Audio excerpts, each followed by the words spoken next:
Welcome to the August edition of Ask Sid.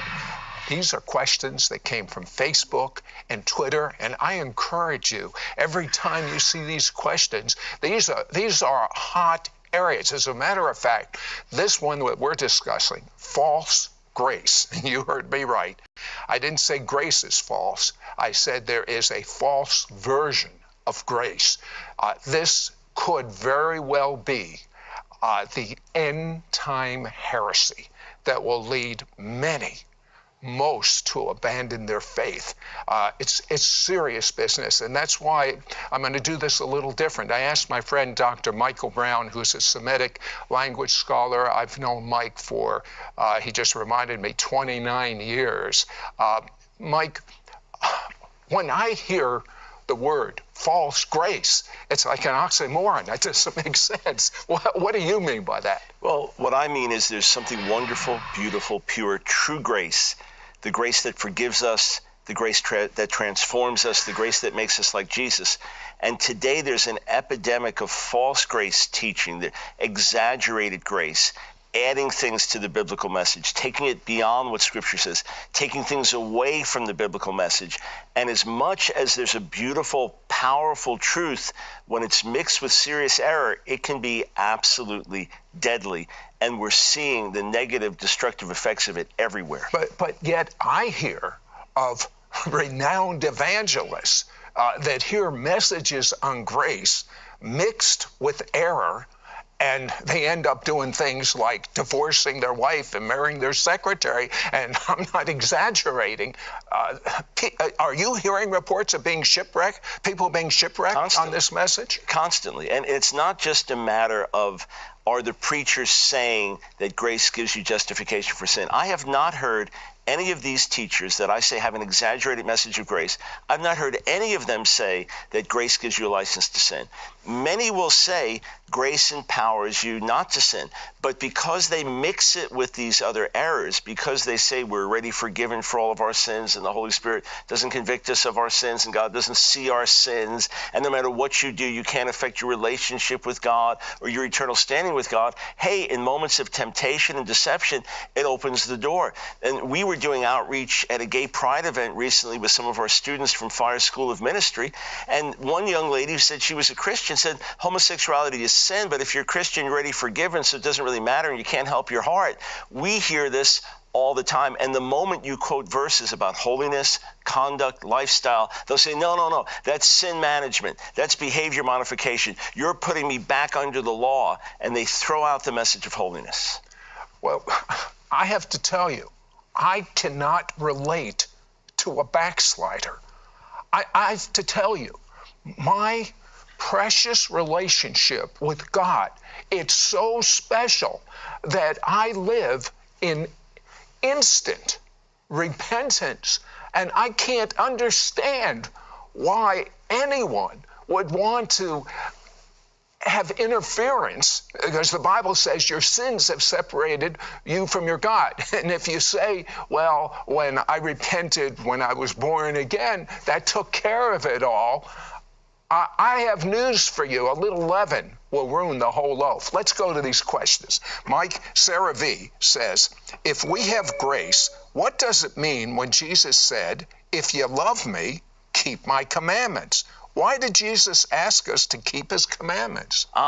The fact is that God's grace encourages us, empowers us to keep the commandments. This is something throughout the New Testament. This is not Old Testament legalism. This is not bondage. This is an expression of love. Jesus says in Matthew 7:21, not everyone who says to me, Lord, Lord, will enter the kingdom of heaven, but only those who do the will of my Father. It's often been said that the only proof of the new birth is the new life. So the expression of our love for God, which is the fruit of God's grace in us, will cause us to keep his commandments, will give us a desire to keep his commandments. In fact, it's one of the fruits of the New Testament, the new covenant that's been made, that God puts his laws in our hearts, and it becomes our nature now to serve him and obey him. So grace gives us the desire and the power to keep the commandments of God. Okay, this is a question that I feel the Holy Spirit just prompted me to ask. It's not on our list. Mike, what is your biblical definition of holiness? My biblical definition of holiness is becoming like Jesus in thought, word, and deed. Holiness is being separated from sin and separated to God. So it is being conformed to his nature. We put aside the pollution of the world and we become like Jesus. Holiness is beautiful. Who does not want to be like Jesus in thought, word, and deed? That's holiness. One Salvation Army preacher decades ago said, holiness is pure love. When you think of it in those terms, you realize it's not just a matter of don't do this, do this. It's a matter of becoming like the Lord in every area of our lives. I like that. Okay, Linda B., how can we say that the law was abolished when Jeremiah 31 says that God will put his law on our mind and heart? A lot of grace teachers have an extreme hostility to the law. What God is against is a legal system that puts people in bondage, or legal religion, which is externally imposed religion. It's rules without relationship. It's standards without a savior. It's an outward form that tries to change me from the outside in. God's grace changes us from the inside out. But you're absolutely right. Jesus says in Matthew 5:17, he didn't come to abolish the law, but to fulfill. And for example, the requirements of sexual purity and divorce and things like this, Jesus takes to a higher and deeper level. And then, yes, God writes these things on our hearts. So the issue was the Sinai covenant. The issue was God wrote things on tablets of stone and then said to human beings, you have to do this, and we were not able. Now, through the new covenant, God writes his laws on our hearts. I read teaching from one young man, a hyper grace pastor, and he said if God wrote any of the 10 commandments on our hearts, it would kill us. No, what kills us is externally imposed religion. When God writes his laws on our heart, it becomes our nature to serve him and obey him. Okay, Stephen and Nancy B. ask, can people willfully sin and still go to heaven? Big question. Big question. It all depends on what's meant by this. We know that Hebrews 10:26 and following say if we willfully sin after we've received the knowledge of the truth, there remains no more sacrifice for sins, but only a fearful looking forward to divine judgment. It's written to Jewish people who thought, well, maybe I can go back to the temple system, maybe I can go back to sacrifices, and I can go on sinning, and I have those other sacrifices. And he's saying, the writer to the Hebrews is saying, no, there is no other sacrifice. And if you reject Jesus and go on in willful sin, you are damned. So if someone says, I will continue in sin, I will continue in adultery, I will continue in drunkenness, I will continue in extortion, I will continue raping and killing. No, of course that person cannot be a follower of Jesus. 1 John 3 says that no murderer has eternal life. 1 Corinthians 6:9 and 10, Paul says the wicked will not inherit the kingdom of God, and then gives a list of things. So willful sin is willfully saying no to God. It is willfully saying no to the lordship of Jesus. It is refusing him. 2 Timothy 2:19 tells us God knows those who are his. That's his side. Our side is, let everyone who calls on the name of the Lord depart from iniquity. Now, if someone sins and blows it, if they do something evil and wrong and they turn to God in repentance, they're forgiven. He'll wash them clean. There may be earthly consequences to what they've done, but they will be washed clean. The blood of Jesus never loses its power. But if I walk in willful sin, turn my back on God, and refuse his cleansing blood to transform me, I will not inherit eternal life. Okay, Tom C. asks, why does the Bible say faith without works is dead, and you will know them by their fruit, if our behavior is not important according to grace? Again, it's the false grace message that says our behavior is not important. Our behavior is not important in terms of when I got saved, I did not have to behave better to be forgiven. I behaved better because God forgave me.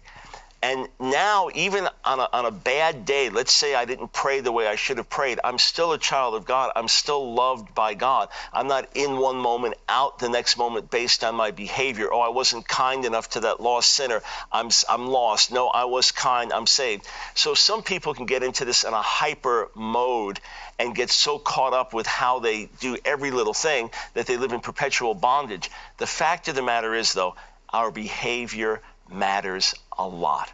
The fact of the matter is we are told to bring forth fruits worthy of repentance and prove our repentance by our deeds.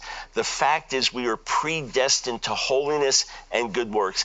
The fact is almost every letter in the New Testament addresses our conduct. 1 Peter 1, Peter quotes from Leviticus 19, without apology. Be holy because the Lord your God is holy. And Peter says, since our God is holy, we should be holy in all of our conduct. Faith without works is dead. You know, I'm reminded of the scripture in Revelations. I'd rather you be hot or cold, but if you're lukewarm, I'll vomit you out of my mouth. How does that fit with once saved, do anything you want, always saved? Oh, it doesn't fit. So what do? Well, you throw out the words of Jesus. I confronted one of these false grace teachers, and I said to him, what do you do with the words of Jesus in Revelation 2 and 3? Because 5 out of the 7 congregations he brings a severe rebuke to. Let's not even think about once saved, always saved, if my behavior doesn't matter, if my conduct doesn't matter, if it's all the same to God. I've read statements that nothing you do, no matter how you live, nothing can break your fellowship with God because he's in you, therefore nothing can break your fellowship with him. I said, what about these words of Jesus in Revelation 2 and 3? He says over and over, I see your works, I know your works. I'm looking at you, and you need to repent. His response was this: if you base your theology on the book of Revelation, you end up in a mess. In other words, throw it out. Just throw it out. So sadly, when this theology is challenged by the words of Jesus, that's the solution. Throw out the words of Jesus. Fable T. S. Does one have to live a righteous life to receive grace from God? Yes and no. Let me explain. That's such a Jewish answer, Mike. Well, it's a nuanced thing. Okay. For example, we read in James, the 4th chapter, or 1 Peter, the 5th chapter, that if we humble ourselves, James says it specifically, God gives more grace. So God gives grace often in response to our humbling ourselves, our turning to the Lord, our crying out for mercy and help. In that sense, there are things we can do to bring God's grace. But really, the bottom line is that God's grace comes to us when we're wicked, filthy, unworthy sinners, when there's nothing we could do in a million lifetimes to ever repay our debt to God or cleanse ourselves from our sin. And it is God's grace that makes us righteous. It is God's grace that pronounces us righteous. And the day I stand before God, well, I hope to be able to give account and say, Lord, I've finished the race that you've called me to run. At the same time, I will stand before him based on grace, not based on how good I am. Melissa T. asks, what does it look like to abuse God's grace? This is actually something that Scripture talks about. It talks about insulting the Spirit of grace. In Hebrews, Judah talks about people, godless men, false teachers who take the grace of God and turn it into a license for sin. To abuse God's grace is to say, because Jesus already paid for my sins and I'm already forgiven, not just for past and present sins, but future sins as well, I can live however I want to live.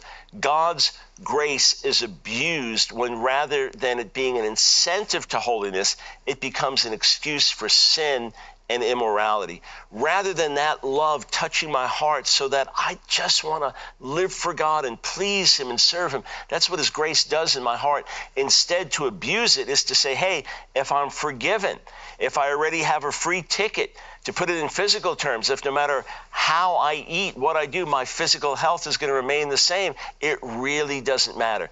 That is a horrific abuse of God's grace. Some even go so far as to say, if it's grace, then it's not by works, and therefore if Jesus paid for it all on the cross, everybody ultimately gets in. And there are some false grace teachers who are now teaching forms of universalism, that everybody eventually gets in through what Jesus did. They even go further. Some of them say even the devil's going to get in. I mean, how crazy can you get? Or they go so far as to say there's no hell.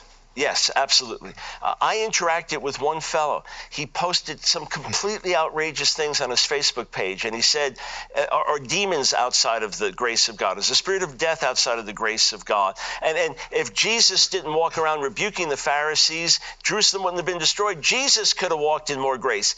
We challenged him on these statements. He said, well, I'm not sure if I hold them. He wouldn't even renounce them. That's deception. Now, have you confronted, have you written to these people to help them that are the leaders of the false grace movement? I mean, it seems to me before you write and you talk on it, you have to approach them. There's some that, because of their standing or stature or ministry, don't really interact a lot, and it's difficult to approach them and get to them. We offered to have a public debate or dialogue with one of the biggest leaders and got no response. But quite a few others, well-known, best-selling authors on the subject, often quoted in America and other countries, I wrote to them. I interacted with them. I spoke with one on the phone. We went back and forth, and every single one said, this is our position. I said, look, I have a book that will be coming out about this. Would you like to see what I've written? Because I have serious concerns. I'm concerned for their well-being. No, this is what we hold. I wrote to one young man. I was concerned because he's in his 30s and he's suddenly become a well-known, respected teacher. So as an older brother in the Lord, I was concerned for a younger brother. I took the most extreme statement in his book. It's a hair-raising statement. I sent it to him. I said, I have serious concerns with this. Do you still hold to it? He said, 100%. You got to tell me the statement. What was his? The statement was that, quote, the Bible Society, I don't know which Bible Society, it's a bogus statement to start there, made a terrible mistake by putting the Old Testament together with the New Testament, and thereby gave people a terribly confusing view of who God is. I don't get it. How does someone have the Bible come up with a conclusion like that? Don't they realize the only Bible the first church had was the Old Testament? I pray that we walk in the miracles that our brothers and sisters in the first church walked in without even having the New Testament. Okay, Doris P. writes, can you ask God to cover the situations in your life with His grace? If you mean, Lord, I messed up in this relationship, I was in sin in this situation, I've turned, wash me, cleanse me. Of course He restores, of course He heals, of course He delivers. 1 John 1:7 says this, if we walk in the light as He, God, is in the light, we have fellowship with one another, and the blood of Jesus, God's Son, cleanses us from all sin. That's an ongoing, perpetual thing. It's like walking through a smoke-filled room. You come out smelling like smoke, even if you haven't smoked. Well, if you have smoked, there can still be that cleansing, that washing. However, if you mean that grace is God's way of just sweeping things under the rug, no, of course not. Proverbs 28 gives this principle, that he who covers his sins will not prosper, but he who confesses and forsakes them will find mercy. That has never changed. So God's grace does not sweep things under the rug. However, when we come to Him and ask for forgiveness, washing, cleansing, He does it. In fact, He washes us and cleanses us when we don't even know it, as we're seeking to please Him and do His will. We fall short in ways we don't even know about, but if our heart is set on pleasing the Lord, He's always there to wash, to cleanse, to encourage. There are consequences to actions, though. And if someone robbed a bank and then told God they were sorry, God will forgive them, but they will go to jail for what they did. So there are still consequences. Things don't just get swept under the rug, but with repentance and confession, everything can be cleansed by grace. Mike, Sarah L. writes, what is the meaning of grace? And is there more than one meaning to grace in Hebrew? The Hebrew word that's normally translated grace simply means kindness, favor. The word that we draw most of the meanings from is the New Testament word, the Greek word charis.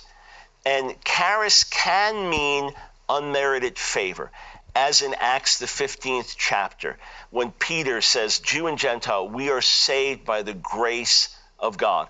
Unmerited favor. Ephesians 2, by grace you are saved. It means unmerited favor, but it means more than that. The word charis is the word from which we get charismata or charismatic. It also refers to God's empowerment. So in Acts the 6th chapter, it says of Stephen that he was filled with God's grace, not meaning unmerited favor, but meaning divine power. Paul says in Romans 12, grace is given to each of us with specific calling. It means divine empowerment and help. So God's grace is his ongoing kindness and help towards us when we're lost. It's completely unmerited. It's completely based on what Jesus did. As believers, it is God now working with us, helping us, equipping us, empowering us, to the point that Titus 2:11 says that it is God's grace that has appeared to all men, teaching us to say no to ungodliness and to live disciplined, holy lives. So it's God's grace that actually empowers us to holiness. So yes, unmerited favor. Yes, God's riches at Christ's expense, Grace, and even more, his ongoing empowerment and help in our lives. In fact, out of the 155 times that the word charis occurs in the Greek New Testament, most of the time it does not mean unmerited favor. Patricia M. asks, what does it mean that the law came by Moses, but grace and truth came from Jesus? This is written in John chapter 1, verse 17. The word but does not occur. It's better to have a semicolon. The law was given by Moses, semicolon. Grace and truth came by Jesus the Messiah. Without question, Jesus brought a greater revelation of grace than had ever been before. Was there no grace in the law? There was grace throughout the law. Was there no revelation of the God of grace under the law? There was a tremendous revelation. But 2 Corinthians, the 3rd chapter, says that that ministry, as glorious as it was, still brought condemnation. So now we get the full picture. Jesus dying for every wrong thing we did. Jesus bringing good news to the captive. The grace of God is manifest in the life and death and resurrection of Jesus in a way bigger and better than anything before. I read the words of evangelist Reinhard Bonnke recently to the effect that we got a picture of God in the Old Testament, an outline for him. In the New Testament, we get it in living color. So it expands on, it deepens, it opens our eyes more fully to the extraordinary forgiveness that comes through Jesus. And it was not fully manifest until he came and until he went to the cross.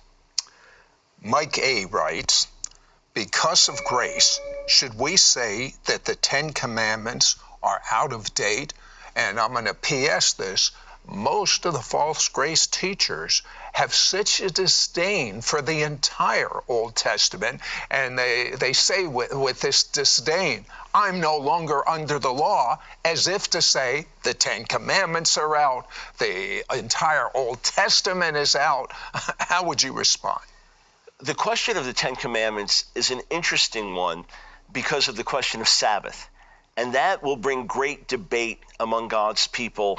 Is it Sunday? Is it Saturday? Is it Saturday for all? Is it Saturday just for Jewish believers? Do we just have rest in Jesus? So let's just put aside for a moment how the 10th commandment, how the Sabbath commandment is fulfilled. Let's just put that aside and ask the larger question about the 10 commandments. Does grace make them outdated? No, of course not.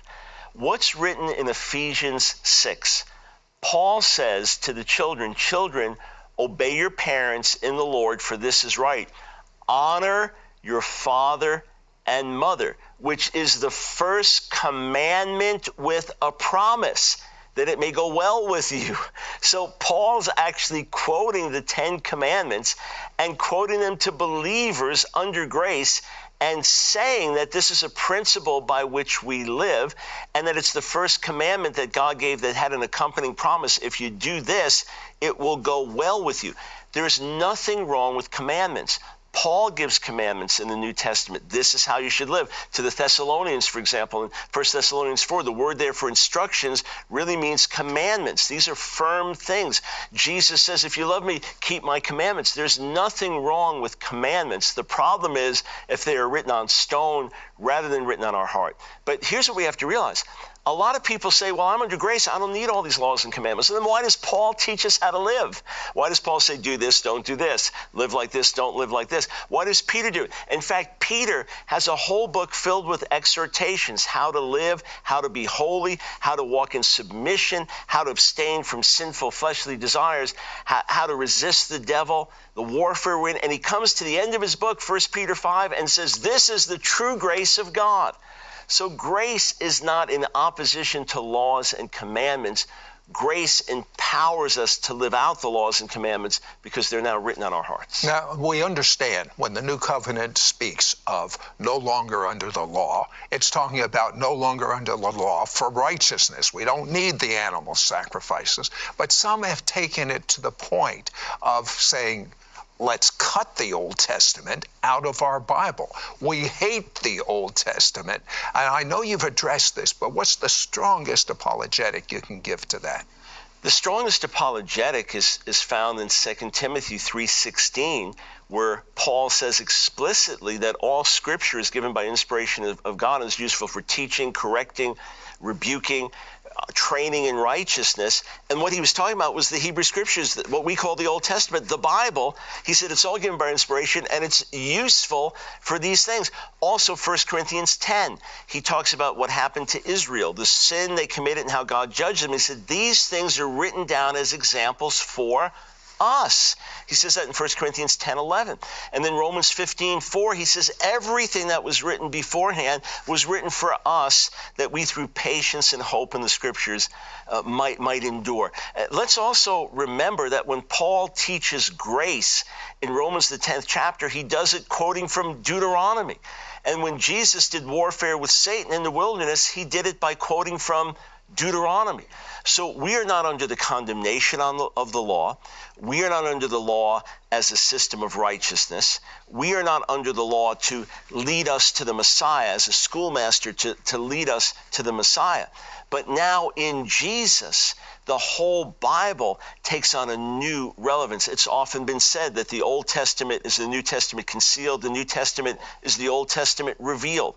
There are foundations that are built on. And look, a psalm like Psalm 23, you only have that there. A psalm like Psalm 103, which extols God's grace and mercy, you only have that there. There are many revelations of God's grace that we get through the Old Testament Scriptures and then get the fullness of it through Jesus. But you know what? Not only is it true what Dr. Brown is saying, but you will not have a clue about the return of the Messiah, because the first coming of the Messiah was in the biblical feast. If you tossed out the biblical feast, for sure you would have missed the first coming. And the return of the Messiah is all in the biblical feast. You throw that out. You throw out end-time Bible prophecy that hasn't even happened yet. Why, my mother didn't raise a dummy. Why would I throw out a book from God himself that tells me all about what's going to happen in the future? And here's a simple question. When you build the first floor of the house and now you build the second floor, do you cut out the first floor? Do you eliminate it? You better not. Right. Well, that's what happens when people eliminate the Old Testament. It brings a wave of deception with it. I believe that was the key word, deception.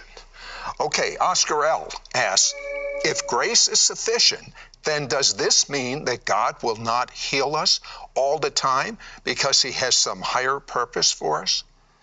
Well, God's grace is sufficient. The comment comes from 2 Corinthians, the 12th chapter, where Paul is pleading because of a thorn in his flesh, pleading with God to remove it. Now, you might be interested to know that biblical scholars and church historians differ on what that thorn was. Some say it was a physical illness. Some say it was the false teachers. Some say it was extreme demonic attack. Some say it was extreme persecution he experienced wherever he went. I personally understand the thorn to be demonic opposition and persecution on a supernatural level wherever Paul went, and it was something that ultimately kept him humble. I mean, after he preached his message, instead of everybody clapping, he's getting stoned to death or he's getting dragged into a prison somewhere. It was extreme. He mentions it as part of his weakness, and when he asked God to take it away, God said to him, "My grace is sufficient for you." However, we don't draw a theology of healing based on that. You're not Paul, I'm not Paul. That's the first thing. And we do not have any explicit example of God giving a sickness to someone, one of his people, God blessing that person with a sickness or disease. So we need to be careful before we draw conclusions from 2 Corinthians, the 12th chapter. This much we know. We have many wonderful promises for divine healing, many wonderful promises that this is an expression of his goodness. And when Jesus died for our sins on the cross, he opened the door for the healing of our bodies as well. So I would encourage you to continue to pray and believe God for healing, and understand that his grace is sufficient to carry you through, even in the midst of sickness, even in the midst of struggle. If someone's in a wheelchair and they're not healed, there is sufficient grace for them to live an overcoming, joy-filled life, but that shouldn't stop them from believing God for healing. By the way, speaking about the promises in the Bible, some of the best promises about healing are in the Old Testament. In Psalm 103, it says, "Bless the Lord, O my soul, and forget not all his benefits, who's forgiven all of my sins," Old Testament, "and healed all of my diseases," Old Testament. Cleo B asks, does grace ever run out for an individual who is deep in sin, causing them to be rejected? Grace never runs out, but we can run from grace. We can get to a point where we refuse God's grace. In other words, the resource of grace is always there. The blood of Jesus never loses its power. The potential for forgiveness and mercy is there, unless someone crossed that line of blaspheming the Spirit and completely turned their back on God and attributed the works of the Spirit to Satan, and they did it knowingly. But no matter how far someone's fallen, God can forgive, and the blood of Jesus will prevail. However, it is possible for someone to reject God's grace, reject mercy. How do they do it? By persisting in unrepentant sin or by denying the Lord. Paul writes to Timothy and says, why don't the grace teachers just say what you just said? That would make me so happy, and I think it would make God so happy. The problem is they think if they do that, they deny God's grace. In other words, they are so excited about this amazing revelation of grace. It's like a helium balloon that took off, and they didn't tether it to the rest of what the Word of God said. So that balloon can fly beautifully, but it flies with biblical foundations. Okay, Patricia L. asks, many religions have different definitions of grace. What does the Messianic gospel teach about grace, and what does it really mean according to Yeshua? Really, there's a revelation of grace that comes through the New Testament that's different than that in any other religion.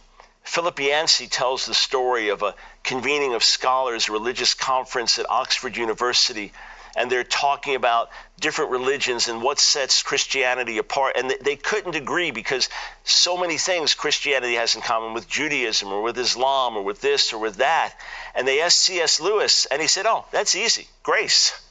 This idea that all the sins I committed were paid for by the Son of God, this idea that he took the punishment I deserve and I receive his righteousness, this idea that God himself came into our world to pay for what we did is completely outrageous and beyond anything that any other religion teaches.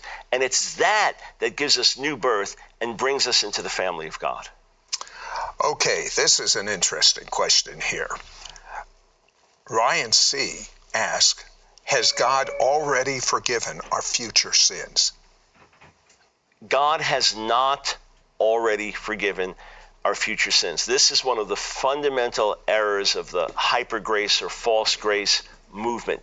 Jesus paid for all of our sins. The New Testament makes clear that as believers, we still need to receive forgiveness. For example, the Lord's Prayer that Jesus instructed us to pray in Matthew, the 6th chapter. And this was for the disciples. The Sermon on the Mount was for the disciples. He teaches us to pray for God to forgive us as we forgive others. James, the 5th chapter, person that's sick, if they've committed sins also, when they're prayed for, they will be forgiven. That means they were not already forgiven. So, of course, we still receive forgiveness. But here's what we need to understand. It is not the forgiveness of salvation.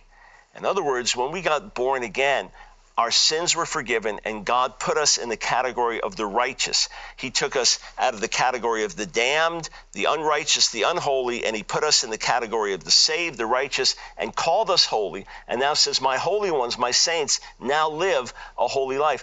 If we sin as believers, the forgiveness we receive is forgiveness within the family. It's not the forgiveness of justification. It is relational forgiveness. And yes, that is ongoing.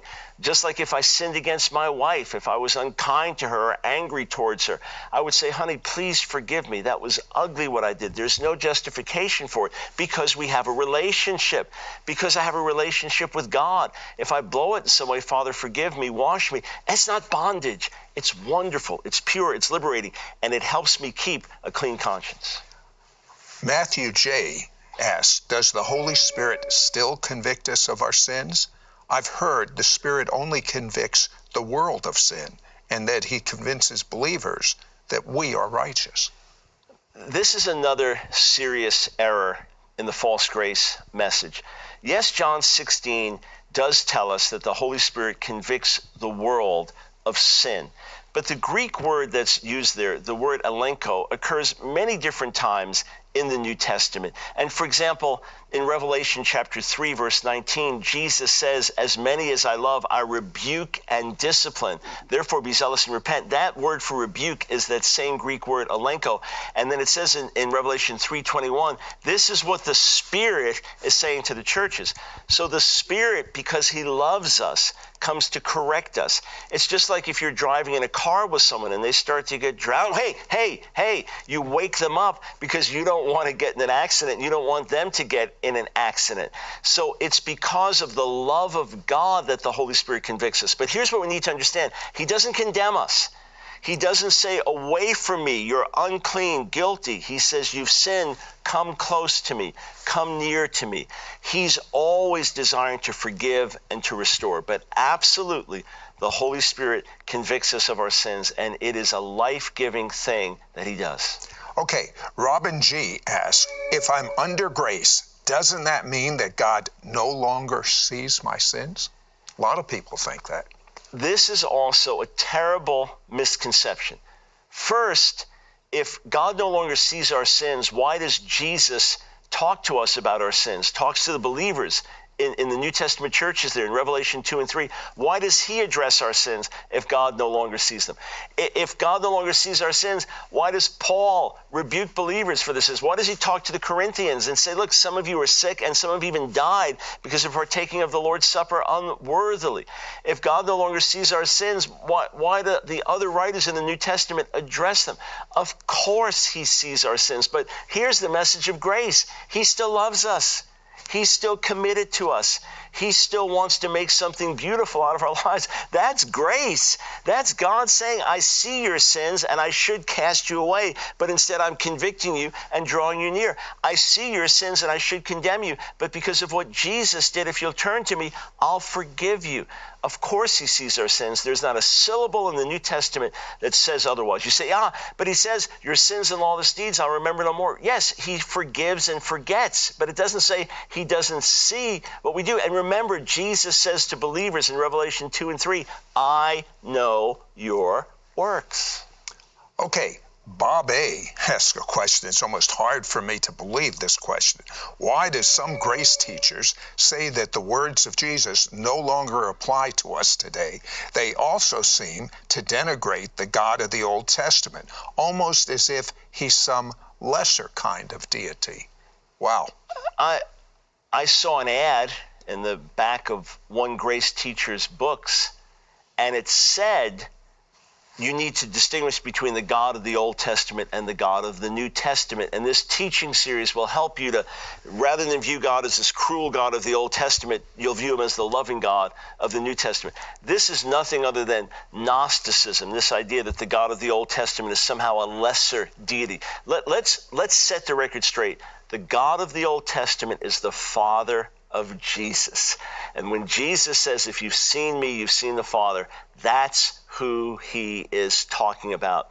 Tragically, I've seen this very commonly, that some of these exaggerated grace teachers, false grace teachers, hyper grace teachers, however we want to refer to it, they will actually say everything Jesus said before the cross was just written for the Jews of that time. I've heard that. And of course you have to say, why then did they take all the time to write these things out decades later and put them in the Gospels? And why did Jesus take all the time just to teach us just for those people then? But let's go further.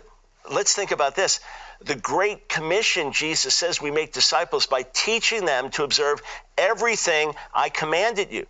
Jesus says in John 14 that the Holy Spirit will bring to remembrance everything I taught you. John 15 tells us that if we abide in him and his words abide in us, speaking about Jesus, we'll ask what we will and be given. Of course the words of Jesus are precious, and I cannot imagine someone loving Jesus and not feasting on all of his words, someone loving Jesus and not wanting to take in the riches of what he said. Yes, we need to interpret things rightly. When he's rebuking religious hypocrites, that's different language than he would use, say, than ministering to his own disciples. So we need to interpret things just like all of Scripture and apply it rightly. But I find this to be perhaps the greatest tragedy of all, because Jesus tells us, take up the cross and follow me, because he puts a high cost on being a disciple, and because that contradicts much of this modern false grace message.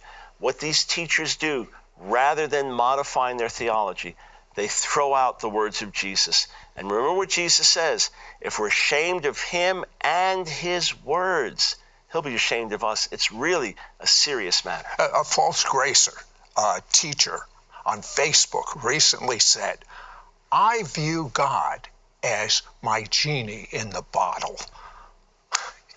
I don't even think that needs a comment. It's the whole extension of our 21st century. It's all about me culture. God is here to make me bigger and better and to serve me and to fulfill my dreams, as opposed to I am here to do the will of God and fulfill his dreams and plans for my life. The hyper grace message fits right into that.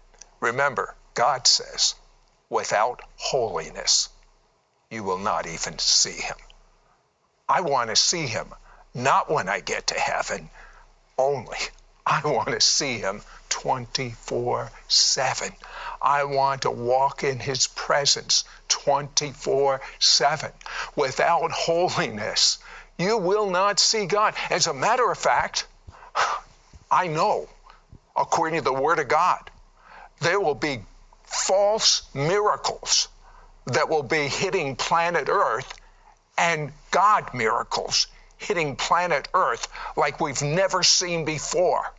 But always remember, if you're not walking in the fruit of the Spirit, if you're not walking in biblical holiness, if you're involved in known sin, you will enter that false phase that's about ready to hit planet Earth. Count the cost. I hope you've enjoyed this segment of Ask Sid. And when you see in Facebook another question, be sure to respond.